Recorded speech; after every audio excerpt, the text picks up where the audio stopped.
नमस्कार दोस्तों, डेट आज के देखो 24 फरवरी 2025 है। स्वागत है आपका एटोयल डिस्कशन में। आज देखो 3 इश्यूज हम डिस्कस करेंगे और तीनों के तीनों डिटेल्स हैं। सबसे पहले आर्टिकल हम डिस्कस करेंगे इंडियन इंडस्ट्रीज की सबसे बड़ी कमी जानते हो क्या है? आज भी इंडियन इंडस्ट्रीज जो हैं वो सस्ती वेजेस पे ज़्यादा डिपेंड कर रहे हैं ग्रोथ रजिस्टर करने के लिए, लेकिन सस्ती वेजेस पे डिपेंड करना ग्रोथ रजिस्टर करने के लिए ये सस्टेनेबल नहीं है। इवन चाइना को ये पहले से समझ में आ गया था, इसलिए चाइना जो एक समय में सबसे ज़्यादा पॉपुलेशन वाला देश था, चाइना ने इनोवेशन पे फोकस करना स्टार्ट कर दिया था, एक्सपोर्ट पे फोकस करना स्टार्ट कर दिया था, मैनेजमेंट प्रैक्टिसेस को इंप्रूव करने पे ध्यान देना स्टार्ट कर दिया था। बट इंडियन इंडस्ट्रीज आज भी सस्ती वेजेस पे डिपेंड कर रहे हैं। तभी तो L&T के चेयरमैन और इन्फोसिस के फाउंडर नारायण मूर्ति वो सब बोल रहे हैं एक हफ्ते में ज़्यादा काम करना चाहिए।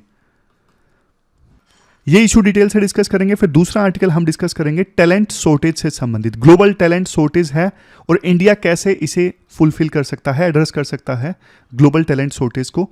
तीसरा इशू हम डिस्कस करेंगे इंडियन एक्सप्रेस का रैगिंग से संबंधित। तो चलिए डिस्कशन स्टार्ट करते हैं। आज के डिस्कशन में जो फर्स्ट इंपोर्टेंट आर्टिकल है वो देखो IIT दिल्ली के एक प्रोफेसर जयंत थॉमस ने लिखा है। राइटर इस आर्टिकल में बताते हैं कि इंडियन इंडस्ट्री के सामने क्या क्या रोड ब्लॉक्स हैं, क्या चैलेंजेस हैं, कैसे इंडियन इंडस्ट्री ग्रोथ के रास्ते पे आगे बढ़ सकती है। आप सिलेबस में ना GS पेपर 3 के इस टॉपिक से आर्टिकल को रिलेट कर सकते हो। सबसे पहले देखो राइटर एक इंपॉर्टेंट बात बोलते हैं। हमारी जो इंडियन इंडस्ट्रीज है ना वो एक ही चीज पर अटकी हुई हैं कि इंडिया में लेबर सस्ती है, इसका फायदा उठाया जाए। लेकिन देखो ये सस्टेनेबल नहीं है लॉन्ग टर्म में। जितना फायदा उठाना था इंडियन इंडस्ट्रीज ने सस्ते वेजेस का वो उठा लिया। अब अगर इंडियन इंडस्ट्रीज को ग्रोथ के रास्ते पर आगे चलना है ना तो देखो इनोवेशन पे फोकस करना पड़ेगा, बेटर मैनेजमेंट प्रैक्टिसेस पे फोकस करना पड़ेगा। हाल फिलहाल में देखो इंडियन इंडस्ट्रियलिस्ट के ना काफ़ी सारे बयान वायरल हुए। जैसे L&T के चेयरमैन थे, उनका बयान वायरल हुआ कि घर में क्या पत्नी की फोटो देखते रहोगे, मतलब देखते रहोगे पत्नी को, इससे अच्छा काम पे रहो। इवन नारायण मूर्ति जो थे इन्फोसिस के, उन्होंने भी ये बात बोली कि एक हफ्ते में 70 घंटे काम करना चाहिए वर्कर्स को। तो ये वही मानसिकता है कि सस्ते वेजेस पे वर्कर से ज़्यादा काम करवा लो और इससे इंडस्ट्रीज जो हैं वो ग्रोथ रजिस्टर करेंगी, उनका प्रॉफिट इंक्रीज होगा। बट देखो ये सस्टेनेबल नहीं है लॉन्ग टर्म में। जैसे राइटर ना एग्जाम्पल देते हैं USA और दूसरे कुछ जापान जैसे देशों का। जो USA जैसे डेवलप कंट्रीज है ना वहाँ पे एवरेज जो वीकली वर्क आवर्स है ना वो कितने हैं, 38 हैं।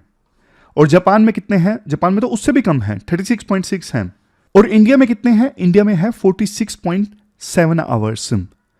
राइटर बोलते हैं देखो आप लुधियाना में ना एक सर्वे कंडक्ट किया गया था, उसमें ना ये पता लगता है कि ना फैक्ट्री वर्कर्स रोज 11 से 12 घंटे काम करते हैं और जब डिमांड ज्यादा होती है, मतलब ऑर्डर्स जैसे ज्यादा आ गए, तो बिना ब्रेक के दिन भर काम करते हैं।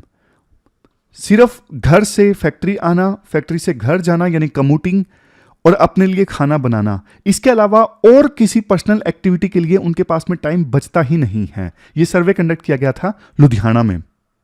आप एक चीज ये देखिए, हमारे देश में ना 2023-24 का पीरियोडिक लेबर फोर्स सर्वे का डेटा है, सिर्फ 21.7% जो वर्कर्स हैं वो रेगुलर जॉब्स में हैं। बाकी तो देखो कैजुअल वर्कर्स हैं या फिर सेल्फ एम्प्लॉयड हैं।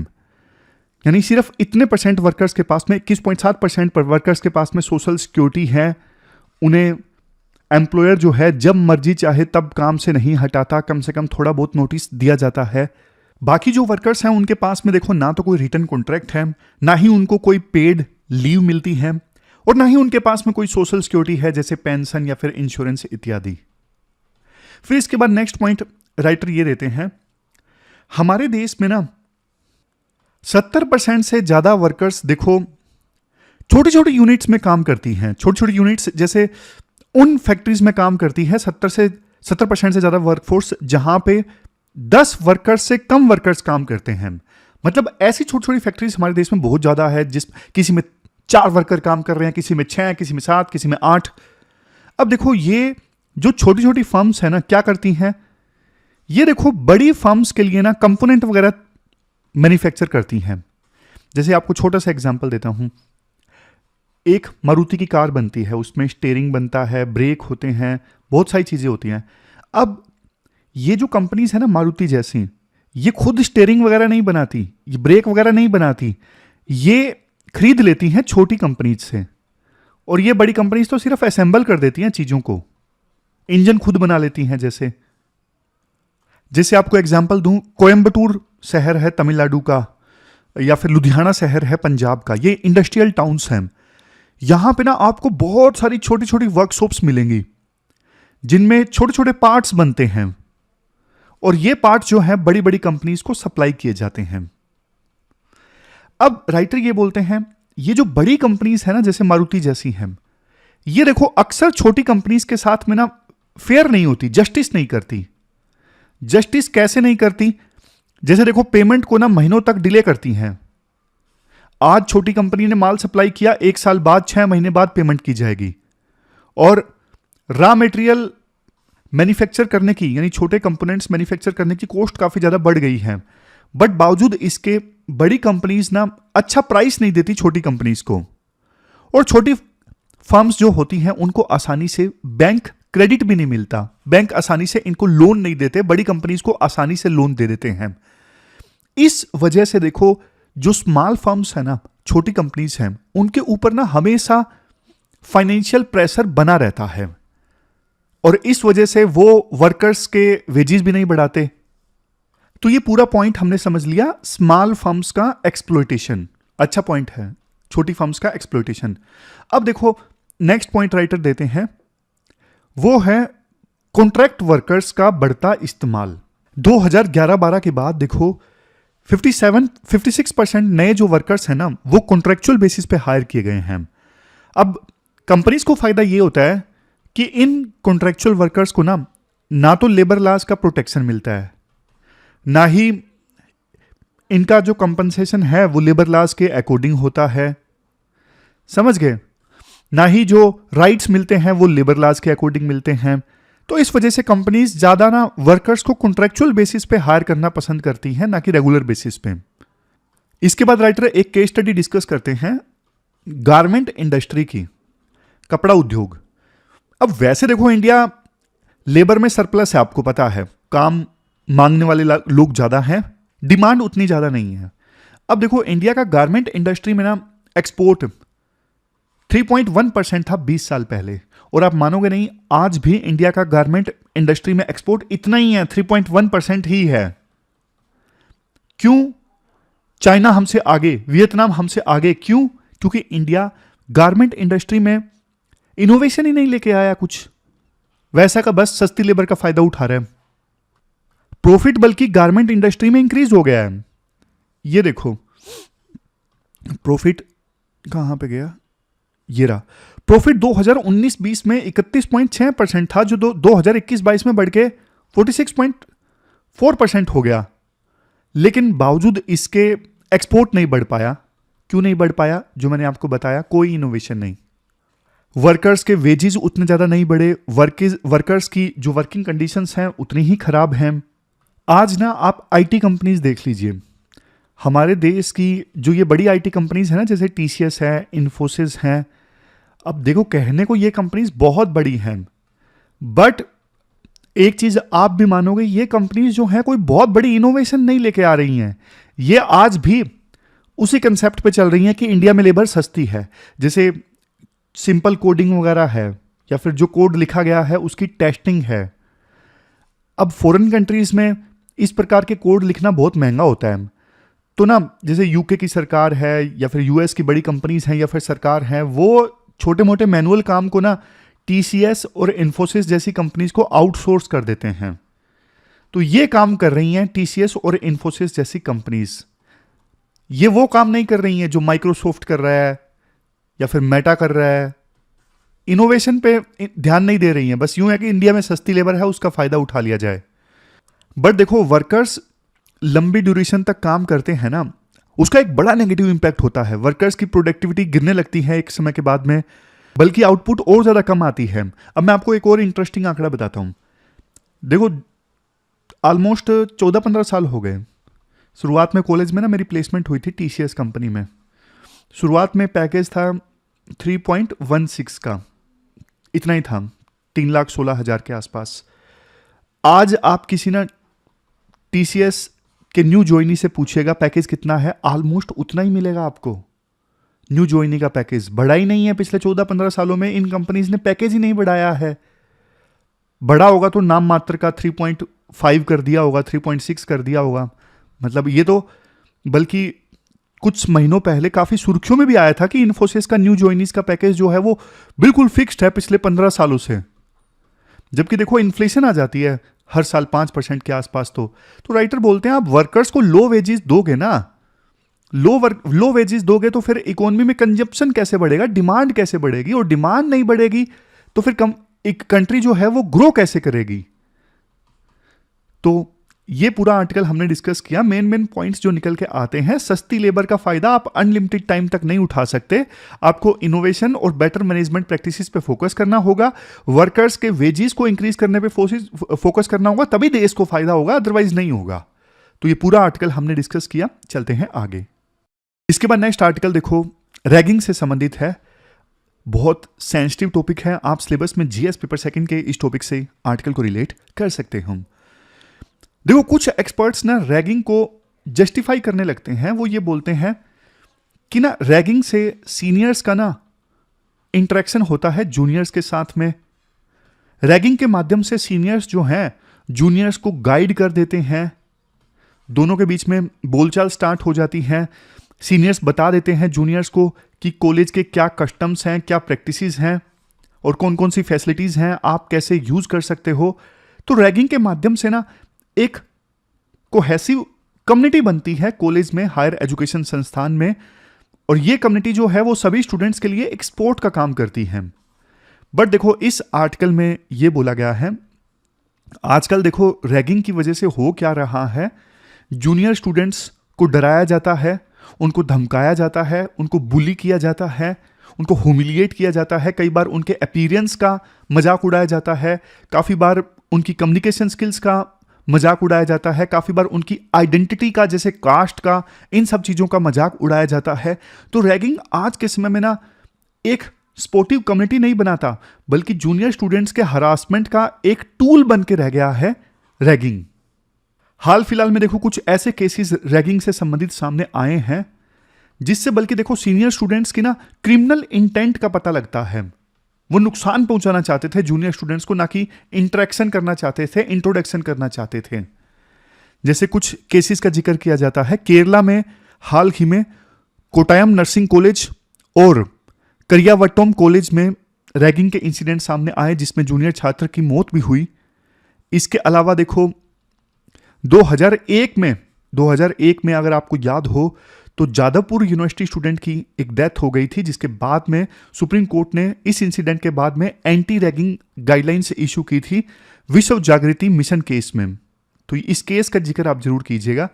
लेकिन देखो 2001 के जादवपुर इंसिडेंट के बाद सुप्रीम कोर्ट ने विश्व जागृति मिशन में गाइडलाइंस तो इशू की रैगिंग के अगेंस्ट, लेकिन फिर 2009 के आसपास एक और केस सामने आया, अमन काचरू का जो केस था, जहां तक मुझे याद है ये हिमाचल प्रदेश का केस था, और इस केस में भी स्टूडेंट की डेथ हो गई थी। तो उसके बाद सुप्रीम कोर्ट ने फिर से 8 सालों बाद एक कमेटी बनाई,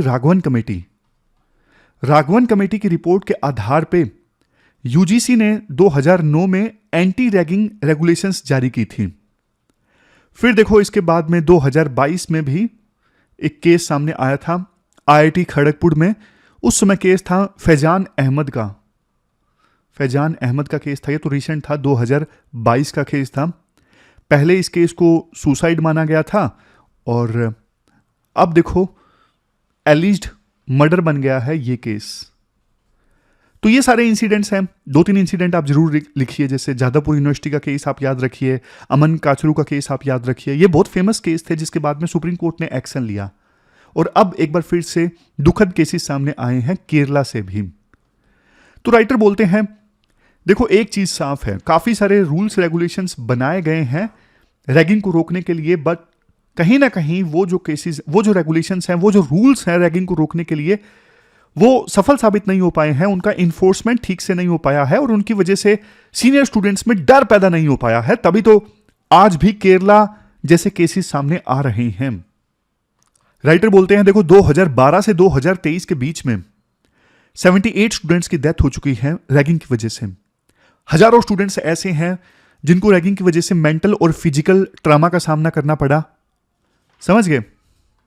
राइटर अपनी तरफ से कुछ सजेशंस देते हैं। राइटर बोलते हैं रैगिंग को रोकना है ना, आपको कंप्लीटली सिस्टम चेंज करना पड़ेगा। जैसे सबसे पहले 3 पॉइंट्स मेन देते हैं राइटर। सबसे पहले ना बिहेवियरल असेसमेंट करो, ये फर्स्ट पॉइंट है। बिहेवियरल असेसमेंट मतलब सीनियर स्टूडेंट्स का ना रेगुलर आप ना बिहेवियर मॉनिटर करते रहो, और पोटेंशियल थ्रेट्स मतलब ऐसे सीनियर स्टूडेंट्स आपको लगता है कि ये रैगिंग करेंगे, नुकसान पहुंचाएंगे जूनियर स्टूडेंट्स को, उनको आप पहले से आइडेंटिफाई करके रखो। तो ये पहला पॉइंट राइटर देते हैं, बिहेवियरल असेसमेंट। इसके बाद देते हैं राइटर दूसरा point, counselling and monitoring. Counselling and monitoring मतलब सीनियर्स को ना मेंटरशिप सिखाई जाए कि आपको ना मेंटर करना है जूनियर स्टूडेंट्स को। सीनियर स्टूडेंट्स को ना इंक्लूसिविटी सिखाई जाए कि सबको साथ लेके चलना है, किसी को तंग नहीं करना। अगर सीनियर स्टूडेंट्स का नेगेटिव माइंडसेट है तो काउंसलिंग के माध्यम से उनका माइंडसेट चेंज करके पॉजिटिव माइंडसेट बनाया जाए। अब देखो ये बातें वैसे आपको आइडियल लगेंगी, लेकिन जाहिर तौर पे अगर बताया जाएगा इन केसेस के बारे में सीनियर स्टूडेंट्स को, थोड़ा तो उनके अंदर संवेदना आएगी। तो ये दूसरा पॉइंट है, काउंसलिंग एंड मेंटरिंग। फिर राइटर देते हैं तीसरा पॉइंट। तीसरा पॉइंट क्या है? Advance analytics. एडवांस एनालिटिक्स मतलब जैसे सोशल मीडिया है, सोशल मीडिया के माध्यम से ना स्टूडेंट्स की एक्टिविटीज़ को ट्रैक किया जाए। मतलब कौन से स्टूडेंट्स रैगिंग जैसी एक्टिविटीज़ में ज़्यादा संलिप्त हैं, सस्पिशियस जो एक्टिविटीज़ हैं उनको ना एआई के माध्यम से, एडवांस एनालिटिक्स के माध्यम से पहले ही आइडेंटिफाई कर लिया जाए और प्रॉपर कदम उठाए जाएं। कुल मिला के देखो कॉलेजेस में कल्चर ऐसा होना चाहिए जहां पे ना पीयर टू पीयर सपोर्ट हो।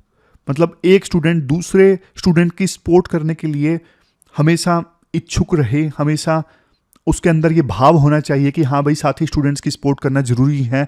ऐसा इकोसिस्टम कॉलेज में बनाने की आवश्यकता है। इसके अलावा रिस्पेक्ट और एम्पैथी का कल्चर डेवलप करने की आवश्यकता है।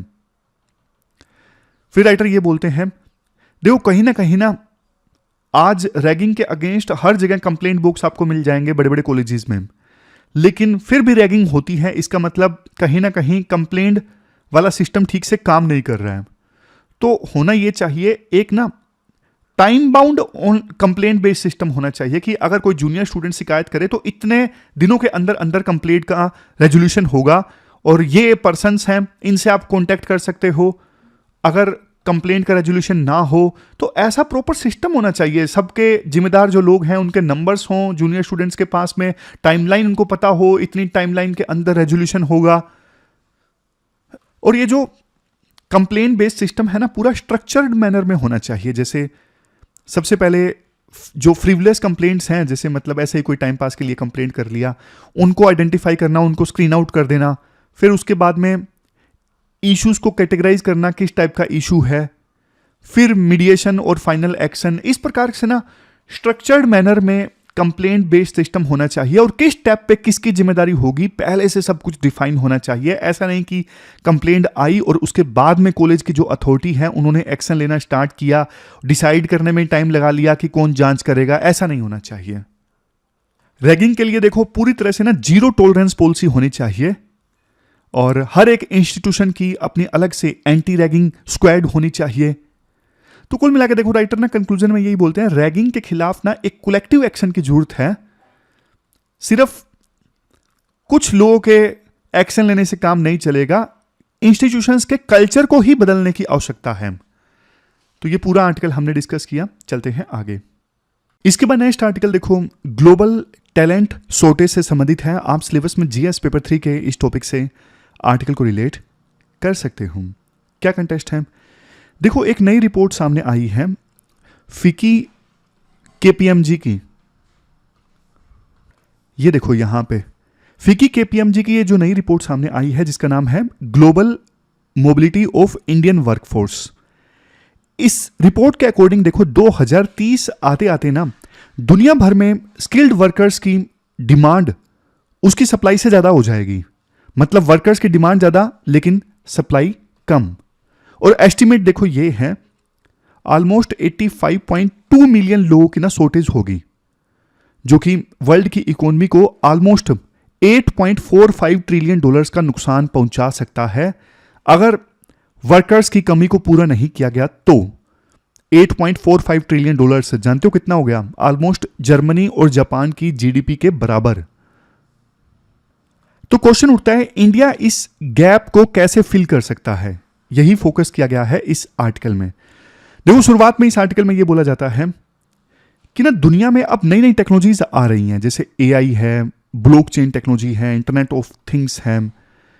अब आज हम 2025 में खड़े हैं, लेकिन 2030 आते आते देखो बहुत सारी जॉब्स ना आउटडेटेड हो जाएंगी। मतलब एआई और नई नई टेक्नोलॉजीज की वजह से वहां पे ह्यूमन बींग्स की आवश्यकता ही नहीं होगी। तो इंडिया के पास एक बड़ा मौका है, क्योंकि इंडिया के पास में ना यंग पॉपुलेशन है, उनको अभी हम ट्रेन कर सकते हैं। अगर हम अपने यूथ को सही ढंग से ट्रेन करें, उनका सही ढंग से इस्तेमाल करें, तो दुनिया की ग्लोबल स्किल शॉर्टेज को हम फुलफिल कर सकते हैं, एड्रेस कर सकते हैं, जो देखने को मिलेगी 2030 आते आते।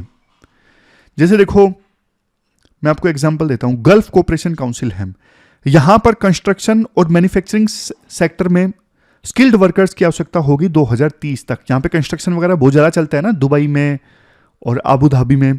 फिर देखो यूरोप है, यूरोप में जो पॉपुलेशन है वो एजिंग है, मतलब बूढ़ी पॉपुलेशन ज्यादा है, तो वहां पे सर्विस सेक्टर में काम करने वाले लोगों की आवश्यकता होगी। जैसे ऑस्ट्रेलिया है, ऑस्ट्रेलिया में भी लैंड एरिया ज्यादा है, जनता कम है, तो वहां पे भी कंस्ट्रक्शन सेक्टर में, माइनिंग में, हेल्थ केयर सेक्टर में स्किल्ड वर्कर्स की आवश्यकता होगी। वैसे देखो सरकार काफी कुछ प्रयास कर रही है कि हमारी जो वर्कफोर्स है वो दूसरे देशों में जाके काम करें, और इसके लिए सरकार क्या कुछ कर रही है। जैसे सरकार ना फ्री ट्रेड एग्रीमेंट्स विभिन्न देशों के साथ में साइन कर रही है। फॉर एग्जांपल हमने यूएई के साथ में साइन किया। तो ऐसे जो फ्री ट्रेड एग्रीमेंट्स है ना, वो हमारे वर्कर्स को, और जिस देश के साथ में ये फ्री ट्रेड एग्रीमेंट साइन हुआ है, मतलब कोई बायलैटरल एग्रीमेंट या फिर दूसरा एग्रीमेंट साइन हुआ है, तो उस एग्रीमेंट के माध्यम से ना इंडिया अपने वर्कर्स के राइट्स को प्रोटेक्ट करने की कोशिश करता है। तो एक तो स्टेप ये लिया है भारत सरकार ने। दूसरा है skill development programme. Skill India जैसे जो मिशन है ना, ये देखो ग्लोबल मार्केट की जो जरूरतें हैं ना उनके हिसाब से ट्रेनिंग प्रोवाइड करता है स्किल इंडिया मिशन। अब तीसरे नंबर पे है डिजिटल प्लेटफॉर्म्स है। जैसे देखो ई माइग्रेट जैसे जो प्लेटफॉर्म्स है ना, वो लीगल और ट्रांसपेरेंट रिक्रूटमेंट इंश्योर करते हैं वर्कर्स का, कि वर्कर्स का एक्सप्लॉयटेशन ना हो। तो ये कुछ स्टेप्स हैं जिनके बारे में आप लिख सकते हो। फिर से बता देता हूं, ई माइग्रेट सिस्टम सरकार का, ट्रांसपेरेंट और लीगल रिक्रूटमेंट को इंश्योर करने के लिए स्किल डेवलपमेंट प्रोग्राम्स जैसे skill India mission, global market के हिसाब से ट्रेनिंग दी जाती है। फिर bilateral agreement and free trade agreement जैसा इंडिया ने यूएई के साथ में साइन किया इंडियन वर्कर्स के राइट्स को प्रोटेक्ट करने के लिए। बट राइटर बोलते हैं ये सब होने के बाद भी ना कुछ चैलेंजेस हैं। चैलेंजेस जैसे सबसे पहला है रेगुलेटरी और इमिग्रेशन बैरियर्स। मैं यहां पे लिखता जाता हूं। सबसे पहला चैलेंज क्या है? सबसे पहला चैलेंज है रेगुलेटरी एंड इमिग्रेशन बैरियर्स। इसमें आप देखो ये लिखोगे, बहुत बार ना जैसे यूरोप में जाने के लिए ना वीजा आसानी से नहीं मिलता, वर्क परमिट नहीं मिलता, तो ये फर्स्ट प्रॉब्लम है। फिर दूसरी प्रॉब्लम आती है रिक्रूटमेंट माल प्रैक्टिसेस। रिक्रूटमेंट माल प्रैक्टिसेस, इसमें आप क्या लिखोगे? इसमें देखो आप ये लिखोगे, बहुत बार ना जो एजेंट्स होते हैं, जैसे अभी आपने देखा कि पंजाब में, हरियाणा में बहुत सारे वर्कर्स को ट्रंप ने मिलिट्री प्लेन से वापस भेजा है। तो यहां पे ना एजेंट्स ने मूर्ख बना दिया लोगों को कि तुम्हें मैं काम दिलवाऊंगा यूएसए में, और मूर्ख बना के पैसे लेके उनको भेज दिया इलीगल तरीके से। वो पकड़े गए, उनको वापस डिपोर्ट कर दिया गया। तो एजेंट्स काफी बार पैसा लूट लेते हैं, माल प्रैक्टिसेस हैं। फिर है policy and skill mismatch. Skill mismatch मतलब देखो जो इंडियन डिग्रीज है ना वो हर जगह एक्सेप्ट नहीं होती हैं।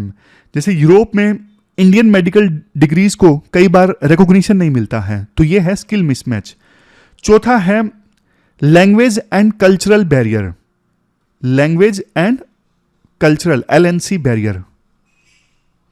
तो इसमें क्या होता है, देखो हर देश की आपको पता है अलग लैंग्वेज है, अलग कल्चर है, तो बहुत सारे लोगों को ना उस इकोसिस्टम में, उस कल्चर में एडजस्ट करने में दिक्कत आती है, वो लैंग्वेज नहीं बोलनी आती। जैसे फ्रांस में डॉक्टर्स की आवश्यकता है, अगर हमारे देश से ऐसे डॉक्टर्स वहां पे काम करने जाएं जिनको फ्रेंच आती है, तो उनके पास में बड़ा एडवांटेज है। तो राइटर अपनी तरफ से कुछ सजेशंस देते हैं, सजेशंस भी मैं आपको पॉइंट वाइज फॉर्म में बता देता हूं। जैसे सबसे पहले ना आप सेक्टर स्पेसिफिक ट्रेनिंग दो। सेक्टर स्पेसिफिक ट्रेनिंग मतलब जैसे देखो जिस फॉरेन कंट्री की डिमांड है ना, आप उसके हिसाब से वर्कर्स को ट्रेनिंग दो और उसके बाद वहां पे भेजो। तो ये पहला पॉइंट है। दूसरा है रिक्रूटमेंट रेगुलेशन। अभी जैसे इंडिया से वर्कर्स को रिक्रूट करके बाहर भेजा जाता है, इस पूरी प्रोसेस को ना आप रेगुलेट करो, ताकि भोले भाले लोगों को फंसा के एजेंट उनसे उनका पैसा ना लूट लें, और जो लोग ऐसा करते हैं उनके खिलाफ सख्त एक्शन लिया जाए, जो अभी पंजाब हरियाणा की सरकारें कर भी रही हैं। तीसरा है क्वालिफिकेशन रिकॉग्निशन। दूसरे देशों के साथ में ना भारत कोलैबोरेशन कर सकता है, जैसे यूरोप के उन देशों के साथ में जहां पे इंडिया की जो मेडिकल डिग्रीज हैं वो रिकॉग्नाइज्ड नहीं होती, तो उन देशों के साथ में इंडिया कोई एग्रीमेंट साइन कर सकता है, कोलैबोरेशन कर सकता है कि इंडियन वर्कर्स की जो क्वालिफिकेशन है ना वहां पे एक्सेप्ट हो, उसे रिकॉग्नाइज किया जाए। चौथा पॉइंट आता है पब्लिक प्राइवेट पार्टनरशिप, PPP मतलब प्राइवेट सेक्टर को ट्रेनिंग प्रोग्राम्स में ना इंक्लूड किया जाए, उनको ग्राउंड लेवल का ज्यादा पता होता है, इसके लिए उनको कुछ इंसेंटिव दिया जा सकता है, जैसे टैक्स वगैरह में छूट। पांचवा है सर्कुलर माइग्रेशन। ये इंपॉर्टेंट कंसेप्ट है, इसके बारे में यूपीएससी पूछ सकती है। सर्कुलर माइग्रेशन क्या होता है? सर्कुलर माइग्रेशन मतलब टेम्परेरी वर्क वीजा दिलवाया जाए भारतीय वर्कर्स को, ताकि वो कुछ सालों के लिए तो काम करे वहां पे, फॉर एग्जांपल 3 साल के लिए, 5 साल के लिए, लेकिन नई स्किल्स सीख कर वो वापस इंडिया में लौटे और इंडिया को इससे फायदा हो। तो ये है सर्कुलर माइग्रेशन का कंसेप्ट। लास्ट में देखो राइटर ये बोलते हैं, मैं निकाल लेता हूं, लास्ट में देखो राइटर ये बोलते हैं, देखो इंडिया के पास में ना एडवांटेज है, हमारे यहाँ पे यूथ पॉपुलेशन ज़्यादा है और अभी ज़्यादा है, लेकिन हमेशा ज़्यादा नहीं रहेगी। बोलते हैं ना कि 2060 के बाद में हमारी पॉपुलेशन कम होना स्टार्ट हो जाएगी, और डेमोग्राफिक डिविडेंड की जो खिड़की है बहुत जल्दी बंद हो रही है। ऑलरेडी टोटल फर्टिलिटी रेट हमारे देश में काफ़ी कम हो चुकी है। तो दुनिया भर में वैसे देखो इंडियन वर्कर्स की रेपुटेशन अच्छी है, लेकिन हमें ना इलीगल माइग्रेशन को रोकना होगा, इससे हमारी इमेज खराब होती है।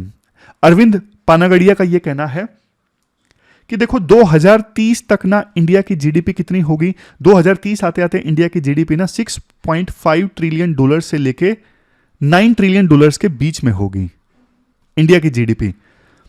और देखो अगर हम ग्लोबल टैलेंट शॉर्टेज का सही ढंग से इस्तेमाल कर सके ना, तो हमारी जीडीपी $9 ट्रिलियन तक टच कर सकती है। लेकिन जो ग्लोबल शॉर्टेज होगी ना टैलेंट की, इस चीज को हमें अच्छे से यूटिलाइज करना होगा। तो ये पूरा आर्टिकल हमने डिस्कस किया ग्लोबल टैलेंट शॉर्टेज के बारे में। ये लास्ट में अरविंद पानागड़िया वाला पॉइंट है। तो ये थी हमारी आज की डिस्कशन। लास्ट में जल्दी से मैं आपको बता देता हूं क्या क्या हमने डिस्कस किया। सबसे पहले हमने रैगिंग वाला पॉइंट डिस्कस किया था, रैगिंग के इंसिडेंट्स हमने डिस्कस किए थे। जादवपुर यूनिवर्सिटी, अमन काचरू, दोनों के बाद में सुप्रीम कोर्ट ने गाइडलाइंस इशू की, लेकिन अभी तक रैगिंग रुकी नहीं है, इसका मतलब ये गाइडलाइंस काम नहीं आ रही हैं, सीधी सी बात है। तो 3 पॉइंट्स राइटर देते हैं। एक तो देखो राइटर बोलते हैं कि कौन सा पॉइंट था वो वाला, बिहेवियरल असेसमेंट वाला, सीनियर स्टूडेंट्स का बिहेवियर असेस होना चाहिए, सोशल मीडिया पे उनकी एक्टिविटीज़ को आइडेंटिफाई किया जाए, सस्पिशियस तो नहीं है, सीनियर स्टूडेंट्स की मेंटरिंग वगैरह की जाए, काउंसलिंग वगैरह की जाए, उनका माइंडसेट चेंज किया जाए। ये सारे पॉइंट्स हमने डिस्कस किए। कंप्लेंट रेजोल्यूशन सिस्टम सही होना चाहिए। अभी क्या डर नहीं है सीनियर स्टूडेंट्स को, क्योंकि टाइम बाउंड कंप्लेंट्स का रेजोल्यूशन होता नहीं है, तो सारे चीज़ें लिखी हुई नहीं चाहिए कि इतने समय में हम कंप्लेंट को रिजोल्व कर देंगे, ये लोग जिम्मेदार हैं, सब कुछ लिखा हुआ होना चाहिए। फिर हमने ये वाला आर्टिकल डिस्कस किया था, trap of long hours versus innovation. हमारी जो इंडस्ट्रीज है ना अभी भी ये सस्ती वेजेस पे टिकी हुई हैं, लेकिन जब तक वो इनोवेशन नहीं लाएंगी वो ग्रोथ के रास्ते पर आगे नहीं बढ़ेंगी।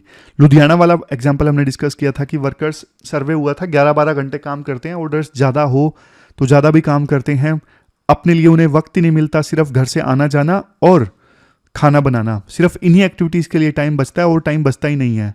हमारे देश में अनऑर्गेनाइज सेक्टर ज़्यादा बड़ा है।